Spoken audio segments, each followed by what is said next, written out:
नमस्कार, मी गौरी सूर्यवंशी. एस मराठीमध्ये आपलं स्वागत. वळूया आजच्या बातमीकडे. निफाड तालुक्यातील कसबे सुकेने गावात रामराव त्र्यंबक भंडारे यांच्या विहिरीमध्ये नर जातीचा बिबट्या मृत अवस्थेत पडलेला दिसला. घरातील सदस्य आदित्य भंडारे याने सकाळी घराजवळील विहिरीत डोकावून बघितले असता त्याला विहिरीच्या पाण्यामध्ये बिबट्या विहिरीत पडल्याचं लक्षात आलं. घरातील सदस्यांनी आदित्याने हा घटनाक्रम सांगितल्यानंतर घरातील सर्व सदस्यांनी विहिरीत बघितल्यानंतर मरण पावलेल्या बिबट्या आढळल्याने खळबळ माजली.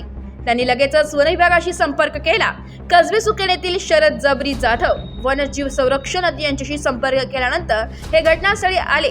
तोपर्यंत वन विभागाचे अधिकारी भगवान जाधव, विजय दोंदे, भारत माळी, विजय माळी, गोकुळ माळी हे घटनास्थळी पोहोचल्यानंतर त्यांनी बिबट्या विहिरीतून बाहेर काढला. बिबट्याला बघण्यासाठी नागरिकांनी मोठ्या प्रमाणात गर्दी केली होती.